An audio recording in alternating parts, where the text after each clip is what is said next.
যে সূর্য ওঠার আগে কেউ যদি স্নান করতে পারে ওটা শ্রেষ্ঠ স্নান। যারা ভক্ত মানুষ আছেন, যারা তিলকমালা করেন, তারা দেখবেন ভোরবেলাতেই স্নান করেন। ভোরবেলায় স্নান করলে মন ভালো থাকে, শরীর ভালো থাকে। আমরা করতে পারি না বিভিন্ন কাজের জন্য, কিন্তু মাথায় রাখবেন ভোরের স্নানটা হচ্ছে সবচেয়ে সর্বশ্রেষ্ঠ স্নান। ওই স্নানটা হচ্ছে একবারে পুরো দেবতার স্নান। এবং যদি কেউ সকাল 9টার মধ্যে স্নান করে ওটা ঋষি স্নান, আর 9টা থেকে 12টার মধ্যে স্নান করে ওটা মানুষের স্নান, 12টার পরে স্নান করলে ওটা রাক্ষসের স্নান হয়। যদিও কেউ পারে না বিভিন্ন কাজে তাগিদে, আপনাদের বলে দিই বারবার মায়েরা, স্নানটা সকালেই করবেন, দেখবেন শরীর মন ভালো থাকবে, আপনার কৃপা হবে। আর দাদা ভাইদের বলে যায়, যার স্ত্রী খুব কৃষ্ণ ভক্ত জানবেন তার ভাগ্য খুব ভালো, আর যার স্ত্রী কৃষ্ণ ভক্ত নয় জানবেন তার ভাগ্য খুব খারাপ।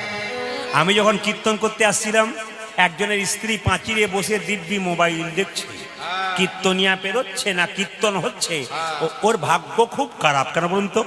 স্ত্রী দেওয়ালের উপরে চেপে মোবাইল দেখছে রাত্রি 9টার সময়।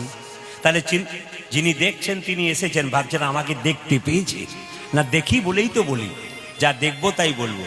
যার স্ত্রী খুব কৃষ্ণ ভক্ত, খুব ভক্তি, জানবেন তার ভাগ্য ভালো। আর যার স্ত্রী খালি মাসে মাসে শাড়ি চাই, গহনা চাই, তার ভাগ্য জানবেন আরো ভালো। না কি বলছেন? জোরে বলুন। না না না, থাকলে দেবেন, না থাকলে দেবেন না। জোরে বলুন। রাধা রানী কি, শ্যাম সুন্দর কি, মদন মোহন কি, সবাই এক পকেটে মোবাইল রাখবে তো এক পকেটে গীতা রাখবে, এক পকেটে মোবাইল থাকবে তো এক পকেটে গীতা রাখবে। গীতা যার কাছে আছে তার বাঁচার কিন্তু পথ আছে।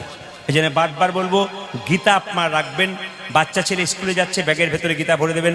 আপনার স্বামী কোথাও বাইরে যাচ্ছে, একটা ব্যাগে গীতা দিয়ে দেবেন, অবশ্যই গীতা দেবেন। এই জন্য বারবার বলবো, কিছু ইচ্ছা করুক পড়তে আর না পড়তে একটু পড়ো গীতা, আর কিছু ইচ্ছা করুক খেতে না খেতে একটু খাও তিতা। তিতা যেমন শরীরের জন্য উপকারী, গীতা সেরকম মনের জন্য উপকারী।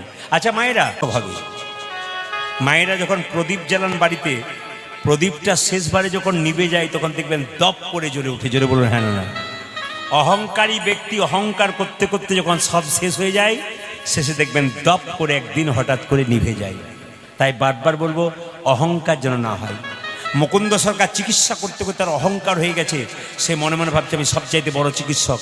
মহাপ্রভু বললেন, দাঁড়াও, তোমার স্ত্রীর শরীরে এমন কঠিন রোগ দেবো, তুমি ধরতে পারো কিনা দেখি। স্ত্রী চিৎকার করে, স্বামী